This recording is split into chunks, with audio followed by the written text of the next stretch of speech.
ਭਾਜੀ ਹਰਾਂ ਦਾ ਭਰਾਈ ਦਾ ਕੰਮ ਹੈ। ਅੱਛਾ, ਇਹ ਬਣ ਜਾਂਦੀ ਹੈ 28-29 ਸੈਕੜੇ ਛੱਤ। ਇਹ ਪਮਾਇਸ਼ ਹੋ ਜਾਂਦੀ ਹੁਣ ਤੇ ਫਾਈਨਲ ਨਿਕਲ ਆਉਣ ਲੱਗਾ ਨਾ ਕਿ ਇਹ ਕਿੰਨੇ ਸੈਕੜੇ ਛੱਤ ਬਣਦੀ ਹੈ। ਤੇ ਇਹਦਾ ਤੁਸੀਂ ਭਰਾਈ ਵਾਸਤੇ ਸਾਡੇ ਕੋਲੋਂ ਕੀ ਲਓਗੇ? 45,000 ਰੁਪਏ। 45,000 ਲਓਗੇ? ਹਾਂਜੀ, 2 ਦਿਨ ਆ ਕੇ ਭਰਾਈ ਕਰੋ। ਹਾਂ, ਇੱਕ ਦਿਨ ਤੁਸੀਂ ਇਹ ਬੀਮਾ ਦੀ ਭਰਾਈ ਕਰਨੀ ਹੈ ਤੇ ਉਹ ਸ਼ਾਮ ਦੇ ਟਾਈਮ ਜੋ ਤੁਸੀਂ ਇਹਦੀ ਭਰਾਈ ਕਰ ਛੜੋਗੇ ਬੀਮਾ ਦੀ ਤੇ ਮਸ਼ੀਨ ਲੱਗੀ ਰਵੇ, ਅੱਡਾ ਲੱਗਾ ਰਵੇ। ਅਗਲੇ ਦਿਨ ਫਿਰ ਉਹ ਭਾਈ ਅਸਗਰ ਉਹ ਫਿਰ ਇਹ ਨਾ ਕੋਈ ਬੀਮਾ ਦੇ ਉੱਤੇ ਵਜ਼ਨ ਆਈਏ ਦਾ। ਹਾਂਜੀ, ਤੇ ਮਜ਼ਬੂਤੀ ਮਜ਼ੀਦ ਜ਼ਰਾ ਹੋ ਜਾਏਗੀ। ਤੇ 45,000 ਰੁਪਇਆ ਤੁਹਾਂ ਦੱਸਿਆ ਭਰਾਈ ਦੀ ਮਸ਼ੀਨ ਵਾ ਤੇ ਇਹ ਕੀ ਸਾਡੇ ਕੋਲੋਂ ਮਸਜਿਦ ਵਾਦੇ ਕਰਕੇ ਕੀ ਲਓਗੇ? ਚਲੋ ਤੇ 45,000 ਤੁਹਾਂ ਦੱਸਿਆ। ਮਸਜਿਦ ਵਾਸਤੇ 40,000 ਰੁਪਏ। ਮਸਜਿਦ ਵਾਸਤੇ 40,000 ਰੁਪਇਆ। ਫਿਰ ਜਿੱਦਣ ਅਸੀਂ ਆਖਾਂਗੇ ਉਦੋਂ ਤੁਸੀਂ ਆ ਜਾਓ ਤੇ ਚਲੋ ਜੀ 40,000 ਰੁਪਇਆ ਮਸਜਿਦ ਦੀ ਭਰਾਈ ਵਾਸਤੇ। ਇਹ ਲਓ 5,000 ਰੁਪਇਆ। ਬੜਾ ਜੀ ਬਿਆਨਾ ਫਾਈਨਲ ਹੋ ਗਿਆ। ਭਾਈ ਅਸਗਰ ਮਿਹਰਬਾਨੀ ਭਾਈ, ਬਹੁਤ ਬਹੁਤ ਸ਼ੁਕਰੀਆ। ਅੱਲਾਹ ਪਾਕ ਇਹਨਾਂ ਦਾ ਵੀ ਸ਼ੁਕਰੀਆ ਅਦਾ ਕਰ ਦਿਓ ਨਾਲ। ਤੇ ਭਾਈ ਅਸਗਰ ਨੇ ਮੇਰੇ ਬੜੇ ਪਿਆਰੇ ਵੀਰ ਨੇ, ਇਹਨਾਂ ਦਾ ਵੀ ਸ਼ਟਰਿੰਗ ਦਾ ਕੰਮ ਹੈ। ਅੱਲਾਹ ਪਾਕ ਦੀ ਜ਼ਾਤ ਇਹਨਾਂ ਨੂੰ ਹੋਰ ਤਰੱਕੀ ਅਤਾ ਫਰਮਾਏ। ਵਿੱਚ ਬੜਾ ਮਾਸ਼ਾਅੱਲਾ ਇਹ ਆਪਣਾ ਹਿੱਸਾ ਪਾ ਰਹੇ ਨੇ, ਤਾਮਨ ਕਰ ਰਹੇ ਨੇ। ਭਾਜੀ ਤੁਸਾਂ ਭਾਈ ਅਸਗਰ ਨਾਲ ਹੀ ਰਾਬਤੇ ਵਿੱਚ ਰਹਿਣਾ ਤੇ ਜਿਸ ਦਿਨ ਫਿਰ ਤੁਸੀਂ ਇਹਨਾਂ ਨੂੰ ਦੱਸ ਦੇਣ। ਹਾਂਜੀ, ਤੇ ਉਸ ਹਿਸਾਬ ਦੇ ਨਾਲ ਤੁਸੀਂ ਅੱਡਾ ਫਿੱਟ ਕਰ ਦੇਣਾ। ਸ਼ਾਮ ਦੇ ਟਾਈਮ ਬੀਮਾ ਦੀ ਭਰਾਈ ਹੋਈ ਇਹਦੀ ਤੇ ਅੱਲਾਹ ਸੋਨਾ ਖੈਰ ਰੱਖੇ ਤੇ ਇਨਸ਼ਾਅੱਲਾ ਅਗਲੇ ਦਿਨ ਜਿਹੜਾ ਨਾ ਮਸਜਿਦ ਦੇ ਛੱਤ ਦੀ ਭਰਾਈ ਹੋਈ ਹੈਗੀ। ਠੀਕ ਹੈ ਜੀ, ਇਹ ਤੁਹਾਡੇ ਕੋਲ ਸਾਡਾ ਬਿਆਨਾ ਆ ਜਾ, ਗੱਲ ਮਤਲਬ ਤੈਅ ਹੋ ਗਈ ਸਾਡੀ ਅਸੀਂ। ਓਕੇ ਜੀ, ਮਿਹਰਬਾਨੀ।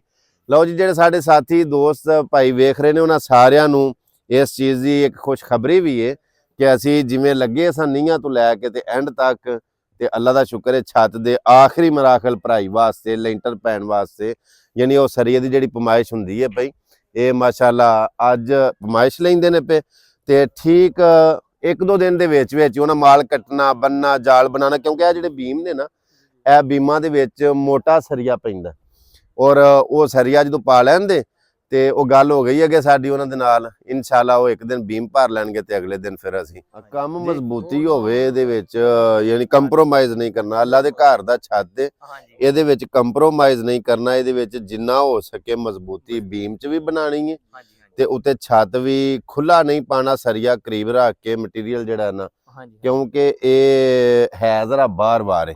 ਹਾਂਜੀ ਜੀ ਜੀ ਜੀ ਜੀ ਜੀ, ਤੇ ਉਹ ਤੁਸੀਂ ਆਪਣਾ ਸਰੀਆ ਚੰਗਾ ਪਾਓ, ਬੀਮਾ ਦੇ ਵਿੱਚ ਵੀ ਨੇੜੇ ਕਰਕੇ ਪਾਓ, ਰਿੰਗ ਵੀ ਪਾਓ ਤੇ ਜਿਹੜਾ ਉੱਤੇ ਜਾਲ ਪੈਣਾ ਉਹ ਵੀ ਤੁਸੀਂ ਨੇੜੇ ਰੱਖ ਕੇ ਪਾਣਾ। ਬਾਕੀ ਅੱਲਾ ਖੈਰ ਰੱਖੇ ਜਿੰਨਾ ਦਾ। ਹਾਂ, ਸਾਡੇ ਕੋਲ ਡੱਬਾ ਹੁੰਦਾ ਇਹ 7 ਦਾ ਨਿਸ਼ਾਨ ਹੈ। ਇਹ ਠੀਕ ਹੈ, ਫਿਰ ਜ਼ਿਆਦਾ ਖੁੱਲਾ ਕਰੀਏ ਨਾ 8-9 ਕਰੀਏ ਫਿਰ ਜ਼ਿਆਦਾ ਖੁੱਲਾ ਐਨਾ ਹੋ ਜਾਂਦਾ। ਜਿੰਨਾ ਕਲੋਜ਼ ਕਰਾਂਗੇ ਨਾ ਵਕਫਾ, ਗਾਲੇ ਸਪੈਨ ਵੱਡੇ ਨੇ ਯਾਰ, ਇਹ ਉਨਾ ਹੀ ਯਾਨੀ ਕਿ ਕੰਮ ਫਰਕ ਥੋੜੀ ਸਿਰਫ ਪੈਣਾ, ਕੋਈ 2 ਮਣ ਵੱਧ ਆ ਜਾਏਗਾ, ਕੋਈ ਐਡਾ ਫਰਕ ਨਹੀਂ। ਠੀਕ ਹੈ, ਤੁਸੀਂ ਨੇੜੇ ਰੱਖ ਕੇ ਸਰੀਆ ਪਾਓ। 7x7 ਦੇ ਬਣਾਂਗੇ। ਠੀਕ ਹੈ, ਇਹ ਕਿ 7 ਦਾ ਨਿਸ਼ਾਨ ਲਾ ਡੱਬੀ ਬਣ ਜਾਏਗੀ। ਵਿੱਚੋਂ 7x7 ਲਾਵਾਂਗੇ ਤੇ ਵਿੱਚੋਂ ਤਕਰੀਬਨ ਪੌਣੇ ਕੁ 6 ਨਜ਼ਰ ਆਏਗਾ। ਪੌਣੇ ਕੁ 6 ਸਾਡਾ 6 ਦੇ ਪੌਣੇ ਕੁ 7 ਦੇ ਸਾਡੀ ਡੱਬੀ ਯਾਨੀ ਕਿ ਬਣੇਗੀ। 7x7 ਦਾ ਹੀ ਰੱਖਾਂਗੇ ਨਾ, ਠੀਕ ਹੈ, ਬਿਹਤਰੀਨ ਯਾਨੀ ਕਿ ਕੰਮ ਹੋਏਗਾ। ਬਾਰੋ ਬਾਰ 7 ਯਾਨੀ ਜਿਹੜਾ ਜਾਲ ਵੱਜੇਗਾ ਉਹ 7x7 ਦਾ ਮਤਲਬ ਡੱਬੀ ਬਣ ਜਾਏਗੀ ਹੈ। ਤੇ ਉਹ ਠੀਕ ਹੈ, ਤੁਸੀਂ ਉਹ ਜਾਲ ਬਣ ਲਵੋ ਇੱਥੇ ਕਰਕੇ ਤੇ ਜਿਹੜਾ ਬੀਮਾ ਵਾਲੀ ਗੱਲ ਉਹ ਸਾਡੀ ਫਾਈਨਲ ਹੋ ਗਈ। ਜਿਹੜੀ ਅਗਰ ਤੁਹਾਨੂੰ ਉਹ 10 ਸਰੀਏ ਪਾ ਕੇ ਰਿੰਗ 2 ਪਾ ਲਓ। ਠੀਕ ਹੈ ਜੀ, ਤੇ ਉਹ ਨੇੜੇ ਨੇੜੇ ਕਰਕੇ ਨਾ ਤਾਂ ਕਿ ਉਹ ਵੀ ਕੰਮ ਮਜ਼ਬੂਤ ਹੋਵੇ ਤੇ ਸਰੀਏ ਵਾਲਾ ਜਿਹੜਾ ਉਤਲਾ ਕੰਮ ਵੀ ਮਤਲਬ ਕੋਈ 2 ਮਣ ਸਰੀਆ ਵੱਧ ਲੱਗ ਜਾਏਗਾ। ਤੁਸੀਂ ਉਹ ਜਿਹੜਾ ਇਹ ਚੀਜ਼ ਹੈ ਨਾ ਉਹਨੂੰ ਇਸ ਤਰ੍ਹਾਂ ਦਾ ਬਣਾਓ। ਭਾਈ ਮੋਹਸਨ ਵੀ ਬਹੁਤ ਬਹੁਤ ਸ਼ੁਕਰੀਆ ਤੁਹਾਡਾ, ਅੱਲਾਹ ਪਾਕ ਤੁਹਾਨੂੰ ਸਲਾਮਤ ਰੱਖਿਆ। ਬੜਾ ਮਾਸ਼ਾਅੱਲਾ ਕੰਮ ਹੋ ਰਿਹਾ ਤੇ ਇਹ ਤੁਹਾਡੀ ਮਿਹਰਬਾਨੀ ਹੈ ਜੀ, ਅੱਲਾਹ ਪਾਕ ਤੁਹਾਨੂੰ ਸਲਾਮਤ ਰੱਖੇ। ਅੱਜ ਅਲਹਮਦੁਲਿਲਾ 27 ਜਨਵਰੀ ਸਨ 2025 ਸੋਮਵਾਰ ਦਾ ਦਿਨ ਹੈ ਤੇ ਦਿਨ ਦੇ 3 ਦਾ ਟਾਈਮ ਹੈ ਔਰ ਅਸੀਂ ਇਹ ਮਸਜਿਦ ਦੀ ਪਮਾਇਸ਼ ਛੱਤ ਦੀ ਕਰਵਾ ਰਹੇ ਹਾਂ। ਔਰ ਫਰਮਾਇਸ਼ ਜਿਹੜੀ ਹੈ ਇਹ ਹੋ ਰਹੀ ਹੈ, ਜਿਹੜੇ ਸਾਥੀਆਂ ਦੋਸਤਾਂ ਨਾਲ ਅਸੀਂ ਬਾਰ-ਬਾਰ ਜ਼ਿਕਰ ਕਰਦੇ ਹੁੰਦੇ ਸਾਂ ਕਿ ਇਹ ਮਸਜਿਦ ਦੀ ਛੱਤ ਪੈਣ ਵਾਲੀ ਹੈ, ਇਹਦੇ ਵਿੱਚ ਤਾਵਨ ਕਰੋ। ਕਿਉਂਕਿ ਦੀਵਾਰਾਂ ਵੀ ਜਿੰਨੀਆਂ ਬਣੀਆਂ ਨੇ ਜਾਂ ਇੱਥੋਂ ਤੱਕ ਕੰਮ ਜਿਹੜਾ ਪਹੁੰਚਿਆ ਲੈਂਟਰ ਤੱਕ, ਸ਼ਟਰਿੰਗ ਤੱਕ, ਅੱਗੇ ਵੀ ਤੁਹਾਡੇ ਸਾਰੇ ਸਾਥੀਆਂ ਦੇ ਤਾਵਨ ਦੇ ਨਾਲ ਇਹ ਕੰਮ ਹੋਇਆ। ਤੇ ਇਹ ਹੁਣ ਜਿਹੜਾ ਛੱਤ ਹੈ ਅਲਹਮਦੁਲਿਲਾ ਆਖਰੀ ਮਰਾਹਲ ਨੇ, ਇਹ ਹੁਣ ਜਿਵੇਂ ਸ਼ਟਰਿੰਗ ਦੀ ਪਮਾਇਸ਼ ਆਪਣਾ ਛੱਤ ਦੀ ਪਮਾਇਸ਼ ਸਰੀਏ ਵਾਸਤੇ ਹੁੰਦੀ ਹੈ ਪਈ, ਬੜਾ ਹੋਇਆ ਤੇ ਕੱਲ ਪਰਸੋਂ ਤੱਕ ਇਹ ਛੱਤ ਦਾ ਸਰੀਆ ਵੀ ਪੈ ਜਾਏਗਾ ਤੇ ਇਨਸ਼ਾਅੱਲਾ 3-4 ਦਿਨਾਂ ਦੇ ਵਿੱਚ ਯਾਨੀ ਕਿ ਛੱਤ ਜਿਹੜਾ ਨਾ ਉਹ ਪੈ ਜਾਏਗਾ।